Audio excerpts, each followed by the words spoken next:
After your server starts up, it will attempt to install VMware tools, and then obviously it's going to have to shut down and do another restart. So let's let that happen fairly quickly here.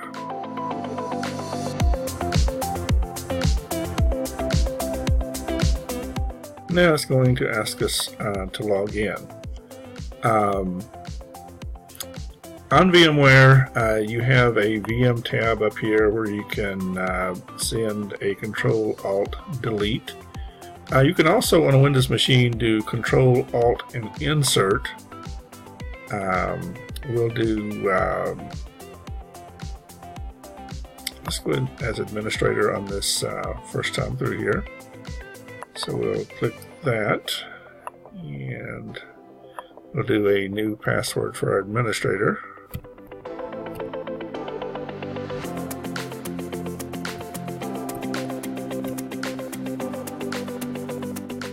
We'll click the arrow button. And our password's been changed.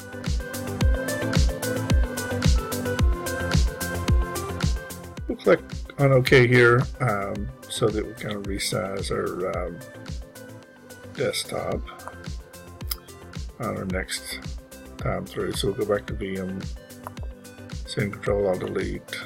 We'll do administrator again. Let's log in. Click the arrow button.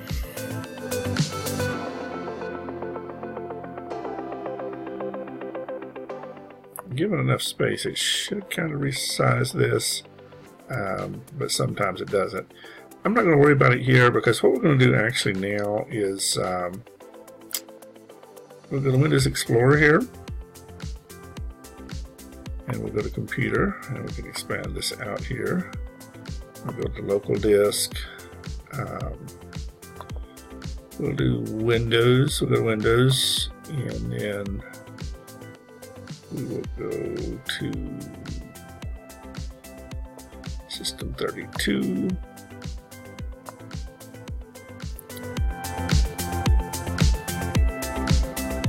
We will go to Sysprep. And we'll click on Sysprep.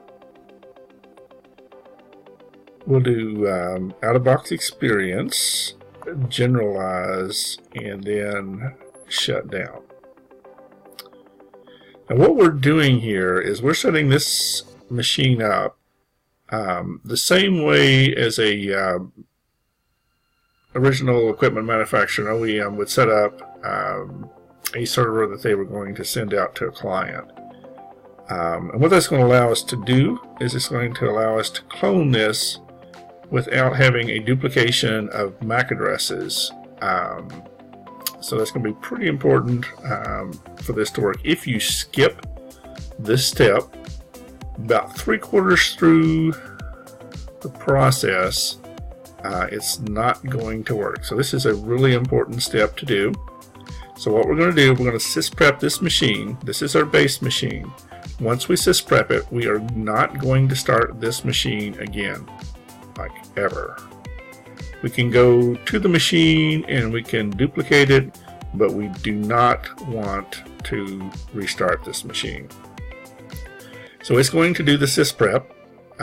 It's going to basically change the machine ID and MAC address, etc., and then it's going to shut down. And then once it shuts down, we'll clone that, but we will again not restart this. Okay, so this machine is now been shut down, and just as an example, I'm going to go ahead and we can go to VM, we'll go to Manage, and we're going to clone. We'll click Next. We'll do the current state in the virtual machine. We're going to create a a linked clone, just because this machine that I'm on here, this is not my primary machine. I normally use a Mac, but this one doesn't have a lot of hard drive space. If you create a linked clone, then you have to keep all of the linked clones together in the same area. If you create the full clone, you can pull some of those clones off and move them other places, but for what we're doing here, creating a linked clone is fine. Now, I'm going to call this Windows Server 2008 R2X64, and I'm going to change this to ADDC. That's going to be our Active Directory Domain Controller, and I'm going to click Finish here, and boom, we have a new clone of that machine. I'll widen this window out here so that you can see that. Again, I can go back to this machine. Again, never powering it on. I'll do VM. I'll go to Manage. We'll do another clone. Current state. Linked clone. I'm going to call this one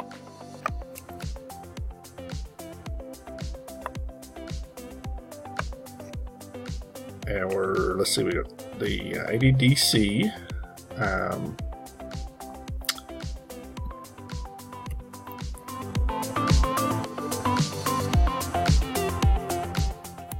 Then we'll call it SQLSVR.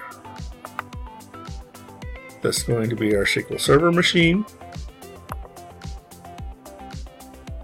I'm going to go back here, go to VM, Manage, Clone, Next, Next, Next. This one is going to be our App Server.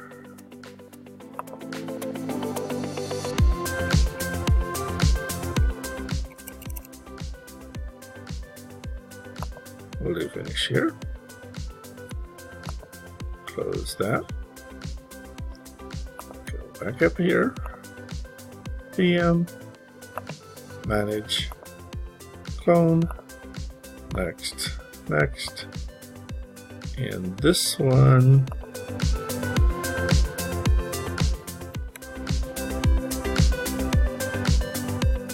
is going to be our remote desktop server.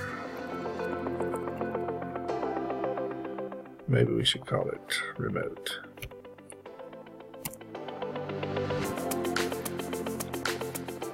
And we're going to click Finish here. We're going to click Close.